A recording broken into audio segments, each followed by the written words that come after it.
শরীয়তপুর জেলার নড়িয়া উপজেলার নড়িয়া থানা, পাশেই প্রবাহমান পদ্মা। এখানেই গড়ে উঠেছে সুরেশ্বর দরবার শরীফ। পীরের বংশধররা একাধিক দরবার প্রতিষ্ঠা করলেও সবগুলোর নামই সুরেশ্বর দরবার। পদ্মা নদীর সঙ্গে যুক্ত ছিল একসময়ের প্রবাহমান এই খাল, যা এখন এই দরবারের দখলে। এই সিজন যেমন ইরির ব্লকটা হওয়ার পরে বা আগে আমরা এই খালের জন্য পানিবন্দী হয়ে পড়ি। যেমন পানিগুলা এদিকেও সরে না, ওদিকেও সরে না। দখলকারীদের বিরুদ্ধে দফায় দফায় চিঠি দিয়েছে জেলা প্রশাসন।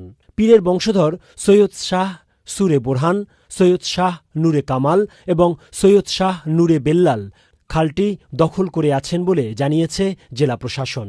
এই আমি নিজে দেখছি তো, এই নৌকাগুলো আসতো, আইসা এদিক দিয়ে বাঁধতো, পানি আসছিল। ওই জায়গা হয়ে দখল করছে, ওই যে খাল বইলা রাস্তা করছে। কে কারা তারা? যারা পারে হেরা করে। এটা নাম বলতে পারবেন না, করলে তো ওই যে করলে নাম করলে তো দেশ ছাড়া হয়ে যেতে। খালটি পুনরুদ্ধারে সরকার সুরেশ্বর খাল পুনঃ খনন ও নিষ্কাশন প্রকল্প তৈরি করে, যার ব্যয় ধরা হয়েছিল ৬০ কোটি টাকা। কিন্তু প্রভাবশালীদের হস্তক্ষেপে এই অর্থ ব্যয় হয়নি। এই নামে এই প্রকল্পটা বাস্তবায়ন হলো, এই প্রকল্পের নাম দেওয়া হলো, এই প্রকল্পকে পাশ করা হলো, সেই খাল সুরেশ্বর দরবার শরীফের সেই খালই নেই।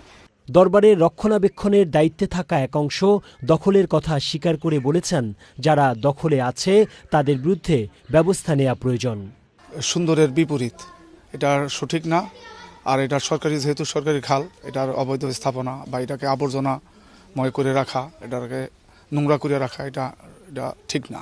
আমরা ছোটবেলার থেকে দেখে আসছি, খাল স্বাভাবিক পর্যায়ে চলুক, এটাই আমরা চাই। এবং দখল করছে তারা আমাদেরই লোকজন বা আমাদেরই আত্মীয় স্বজন। প্রতি বছর নির্দিষ্ট একটি সময়ে এই দরবারের মাহফিলে দেশের বিভিন্ন প্রান্ত থেকে আসেন লাখ লাখ মানুষ। বাইতুল হেলাল সাইয়েদ শাহ নুরি বোরহান আল সুরেশ্বরী আস্থানা শরীফ নামেই বোঝা যায় একটি ধর্মীয় প্রতিষ্ঠান।